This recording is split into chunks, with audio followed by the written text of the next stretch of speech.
नमस्कार, मैं जितेंद्र चतुर्वेदी। अरविंद केजरीवाल के हाथ पांव क्यों फूल गए हैं?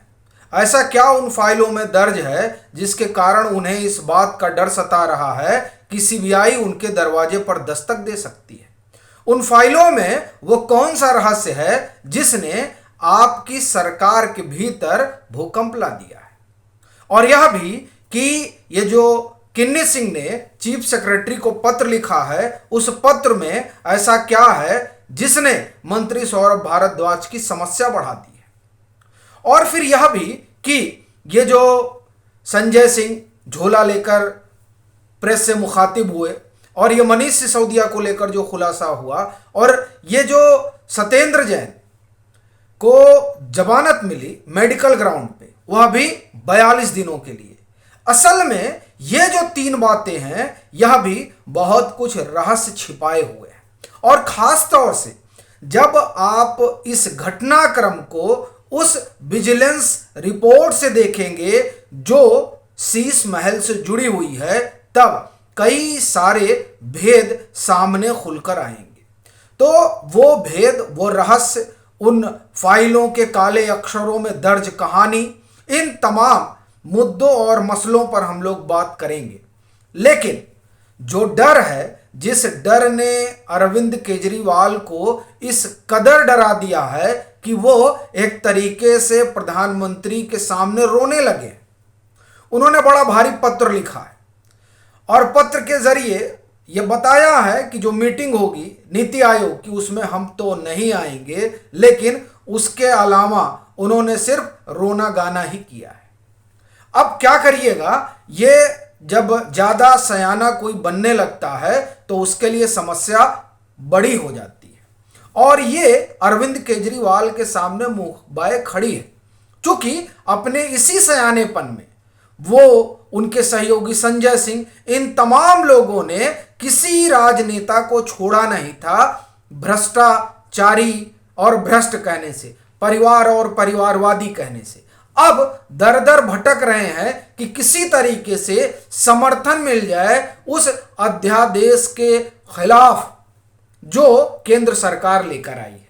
इसीलिए कभी शरद पवार के पास जाते हैं तो कभी उद्धव ठाकरे के पास, जबकि सब पर परिवारवाद और भ्रष्टाचार का आरोप अरविंद केजरीवाल लगा चुके हैं। अभी वो कांग्रेस का दरवाजा खटखटा रहे हैं, उस कांग्रेस का जिसकी अगुआ रही सोनिया गांधी को ये भ्रष्टाचारी कह चुके हैं। अब इनकी कोशिश है कि किसी तरीके से राहुल गांधी, मल्लिकार्जुन खड़गे उनसे बात कर लें और जब राज्यसभा में बिल आए तो उसे खारिज करवा दें, उसे पास ना होने दें। तो इसलिए वो भटक रहे हैं, लेकिन उस भटकने का असल कारण कुछ और है। वो आपको बताता हूं, फिर पूरे किस्से पर आता हूं। देखिए, दो चीजें हैं। एक तो अरविंद केजरीवाल को इस बात का डर सता रहा है कि कहीं दिल्ली की विधानसभा खत्म ना हो जाए, और दूसरा उन्हें इस बात का जो डर है वो ये कि ये जो शीश महल वाली फाइल है ना, उस फाइल में किसी तरीके से कुछ कर लिया जाए। और तीसरी जो उनकी चाहत है वो ये कि उस प्रस्ताव को पास ना कराकर, उस बिल को पास अगर नहीं होने दिया गया तो अरविंद केजरीवाल नेता बन जाएंगे।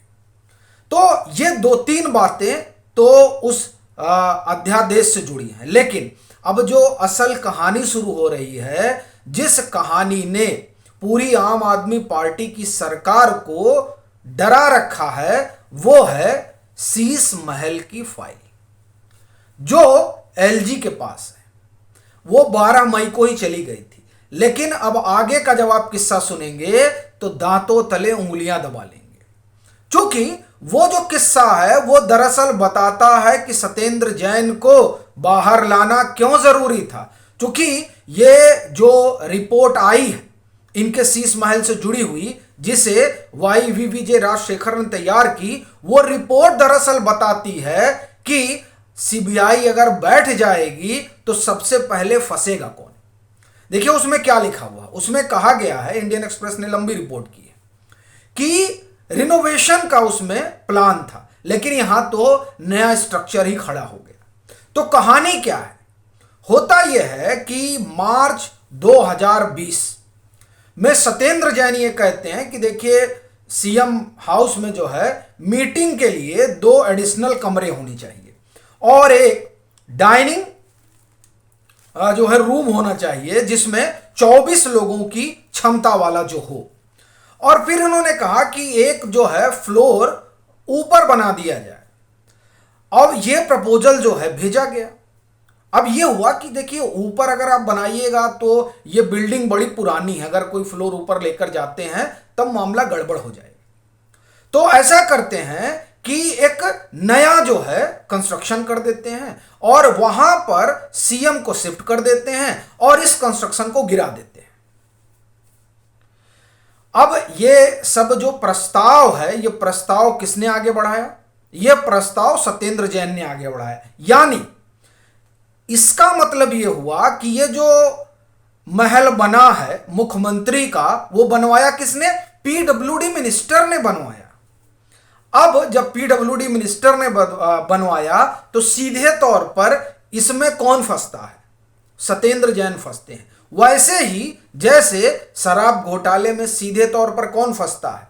मनीष सिसोदिया फंसते हैं। वैसे ही जैसे ये जो शराब घोटाले की जांच पड़ताल चल रही है, उस जांच पड़ताल में नाम बार बार संजय सिंह का आ रहा है।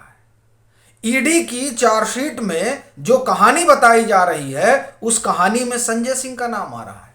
घिर कौन रहा है? एक तरफ सत्येंद्र जैन, दूसरी तरफ मनीष सिसोदिया, तीसरी तरफ संजय सिंह। हाथ ऊपर करके कौन खड़े? अरविंद केजरीवाल।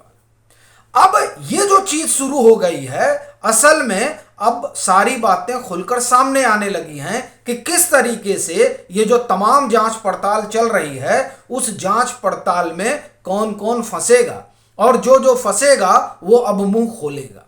इस बात का डर सताने लगा है। और ये जो विजिलेंस ने रिपोर्ट तैयार की है वो रिपोर्ट एलजी के पास है। अब इसकी इंक्वायरी के लिए अगर वो सीबीआई को दे देते हैं तब क्या होगा?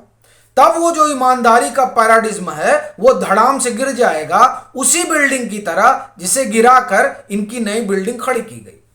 लेकिन अब जो ये पैराडिज्म धंसेगा तो उससे अरविंद केजरीवाल कोई नई राजनीति नहीं शुरू कर पाएंगे, क्योंकि इनको तो परिवर्तन का वाहक मानते हुए दिल्ली की जनता ने चुना था। लेकिन अब उसका मोह भंग हो रहा है, क्योंकि उसे भी दिखाई दे रहा है कि जिन्हें परिवर्तन का वाहक माना गया था वो तो भ्रष्टाचार में आकंठ डूबे हुए हैं। तो ये जो स्थिति हुई है, इस स्थिति ने अब अरविंद केजरीवाल को भी डरा दिया है। अब उनको लग रहा है कि अगर इसकी जांच होती है तो चलिए, ये लोग जो फंस रहे हैं वो फंस ही रहे हैं। अब जो बात मैडम की आ रही है उसको भी लेकर कई तरह की बातें हो रही हैं। और जो सामान वगैरह उन्होंने खरीदा तो बाकायदे जहां से खरीदा गया उन लोगों ने भी उसकी तस्दीक की। और ये लोग 40-42 का बता रहे थे, बताया जा रहा 52 करोड़ का खर्चा हो गया। और उसमें जो बना बुना वो 30-32 करोड़ लगा, बाकी और तमाम चीजें उसमें हुई।